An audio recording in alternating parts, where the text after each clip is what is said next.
Hello everyone. Nifty call option put option இன்று intraday trading செய்வதற்கு jackpot level price line chart market open ஆவதற்கு முன்பாகவே 8:45 வாட்ஸ்அப்பில் அனுப்பப்பட்டது நீங்கள் பார்த்துக்கிட்டு இருக்கீங்க. இதனுடைய பர்ஃபார்மன்ஸ் சார்ட்டில் பார்ப்போம். நீங்கள் பார்த்துக்கிட்டு இருக்கிறது Nifty call option. Market open ஆவதற்கு முன்பாக வாட்ஸ்அப்பில் அனுப்பின ஜாக்பாட் லெவல் பிரைஸ் லைன் கிட்ட பர்ஃபெக்டாக ஒரு பை கேண்டில் வந்தது. கேண்டில்ஸு பை சைடு போகுது, நீங்கள் பார்த்துட்ருக்கீங்க. 42 பாயிண்ட் ரீச் ஆனது. மினிமம் ப்ராஃபிட் செய்திருக்கலாம். இப்போ நீங்கள் பார்க்குறது புட் ஆப்ஷன்.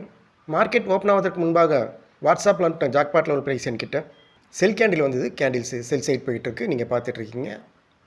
82 பாயிண்ட் ரீச் ஆனது. மினிமம் ப்ராஃபிட் செய்திருக்கலாம். நாம் அனைவரும் முயற்சிப்போம், ப்ராஃபிட் செய்வோம். தேங்க்யூ.